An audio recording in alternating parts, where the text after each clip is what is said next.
We card makers are always looking for simple designs that still have a wow factor. And today, my friends and I are using different techniques and products, but we're all focused on showing you ways to keep your card making simple. And because it's still July, I'm focusing on how to use simple shapes, circles, squares, and triangles to make Christmas cards. Let's get started. I'm starting with circles. Circles at Christmas work for tree ornaments, snowmen, and this idea, which is a simple ink-blended wreath. I created a mask by cutting a fairly large circle from a quarter sheet of printer paper, and now I'm putting temporary adhesive on the back right around the edges of the circle. This is a great way to make a mask when you don't have any masking paper or you don't have one of those fancy new masking stencils that are available now from a number of companies. Because it's a quarter sheet, it covers and protects the rest of my white panel from any blending where I don't want it. I also cut a smaller circle mask and I adhered that in the center of the larger circle to create my modern wreath shape. I blended Meraki ink onto the exposed portion of the panel, and I'm using one of the Altenew small blending brushes. I really like these because they're easy to hold on to and store, and I have lots of control over the blending because my hand is right over the bristles. The bristles are white so I can see what color of ink is on each brush, and I've added white labels to the bottom so that I can be sure I have the correct color, or at least one that's close enough. I have quite a few of these brushes, but not one for every color, because I feel like many of my ink colors are close enough together that it won't make any difference to my finished projects. You can leave it like this for a super simple modern wreath, but I wanted to add some more circles and some depth to my color, and to do that, I'm going to create a stencil using this Slimline Bubble Mania die from Crafty Meraki. I cut it from regular white cardstock and I taped it onto my panel so that it covers the whole wreath area. What a great way to be able to use a Slimline die on a regular card. I came back in with Deck the Halls ink, which is a much deeper green shade, and I do have a separate brush for this one since it's so much darker than the Meraki. But I would use this one if I was using spruce ink after getting as much ink off it as possible by rubbing it onto a microfiber cloth or paper towel. When the ink blending was done, I spritzed the panel with some Avery Elle Clear Shimmer Spray. This will give my wreath some sparkle and also help with the smoothness of the ink blending. Now, because my mask is thin, I want to be sure to get it off my panel as quickly as possible before anything has a chance to soak through. When I peel off my masks, you can see that I got nice crisp edges with my circle.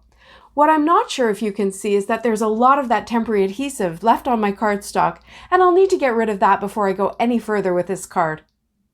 I find the easiest way is to use an adhesive eraser like this one.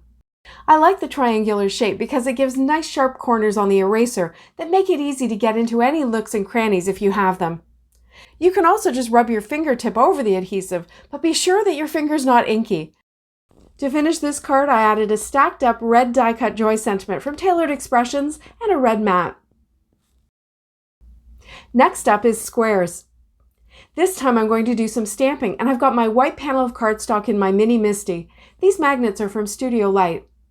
They come with these soft plastic holders that make it very easy to pick them up, and they don't trap your fingers when they snap together. They'll be available at Ecstasy Crafts in the next couple of weeks.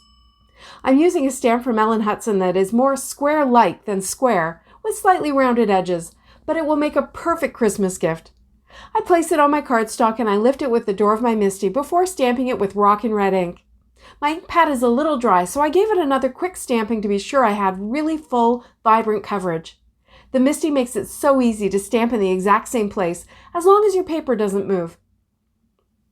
And the Misty also makes it easy to add another color, just like this. I chose Rouge, which is a darker red color, and I added it just along the left and bottom edges of the stamp. This will give the present the look of some dimension.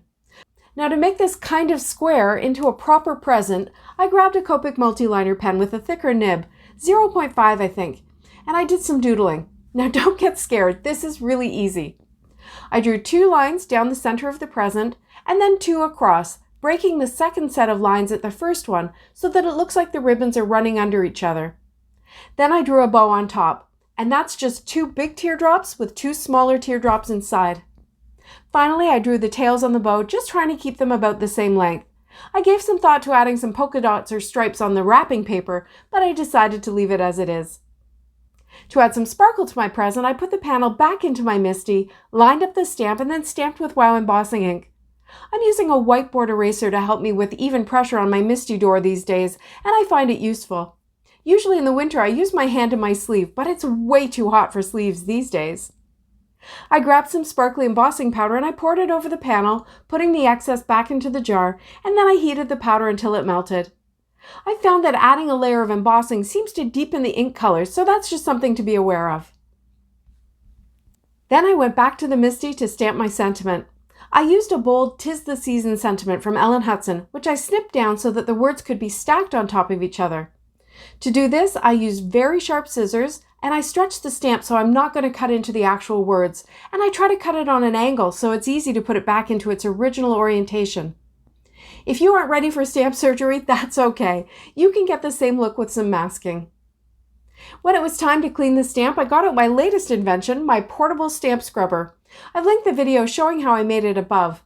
What I'm finding with this is that the black fuzzies are sometimes coming off, almost like when I cut the scrubber, the edges got frayed.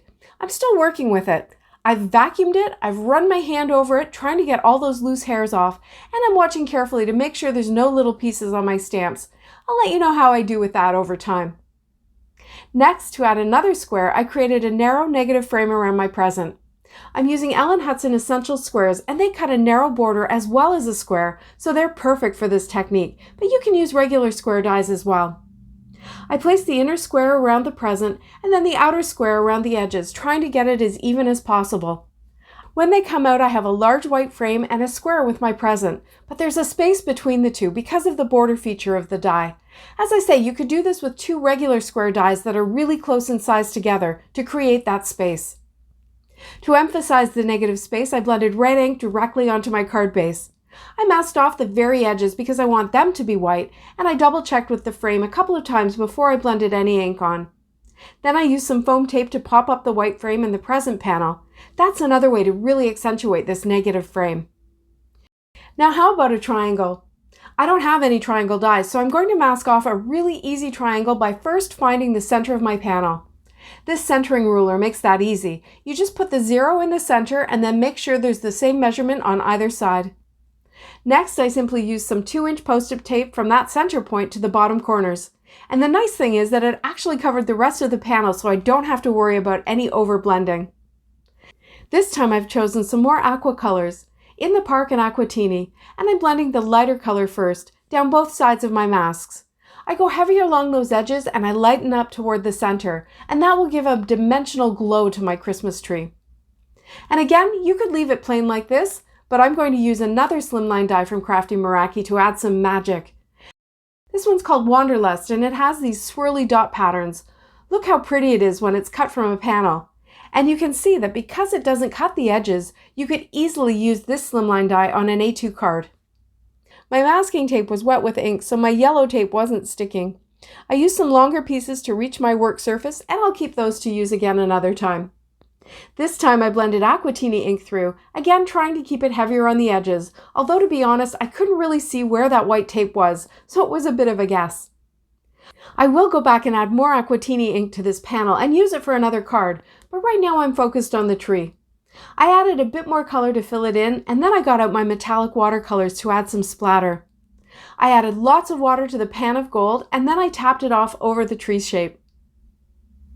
Before I put the paints away though, I cut a piece of watercolor paper to be my mat, and I painted the same gold paint onto it. I ended up going over it a few times to get really good even coverage, and I painted the center as well, since I wanted to have some other matching die cuts for the front of the card. Now here's the mat with the die cut shapes cut from the center. I'll use the joy and the star on my tree, and no one will ever know that those pieces are missing from the mat. This way, everything is all matchy-matchy. To finish this one, I stacked up the sentiment and the star to make them a little chunkier and robust. The star sticks up over the top of my card, but that's okay. Since this card is a 4 1/4 inch square, I can turn it sideways before I put it into my A2 envelope. Okay, final card, and I'm back to the circles. And to be honest, I'm back to a wreath. I just really wanted to show another use for those essential shapes dies from Hutson and to do some inlaid die cutting. I started by lining up my circle dies as well as I could before taping them all together and running them through my die cutting machine with a panel of white cardstock. This gave me 2 sets of rings. Some are the border die cuts that the dies make, but the wider rings are the ones from in between the dies. I separated them into 2 piles so I could keep track of which is which. Then I lined up the wider rings and I grabbed 2 of my mini ink pads, Limericky and Mardi Gras. I pressed the ink pads right into the rings to give them some variation in color. This is a really quick and easy way to add loads of interest to this wreath. Next comes the inlaying. I trimmed the original panel down to a square and I put adhesive on my card front before adding the panel. Now I've got the perfect circle and the perfect place to lay my rings back into. And it's really easy. Due to the sizes, you can always tell which ring comes next. I started with one of the outer white borders and then I moved into one of the green rings and so on. I turned the green rings around to make sure I get a nice mix of the 2 shades of green, and I worked my way right into the center where I have that white center circle. I think this is another way to get a really modern looking wreath, and the perfect finishing touch is this sentiment from a Jillian Vance design. I got the words from gold satin cardstock from Tonic and the shadow portion from white cardstock, which I colored with my Samba and party dress inks exactly the same way I did with the green on the rings. Using simple shapes on your cards is a great way to get modern geometric designs and also to stretch your basic and not so basic supplies. And if you really want to stretch, use this link to head to Jerry's channel. She's going to show you 3 different ways to use one color ink layering to make more simple cards. Thanks so much for watching. See you next time.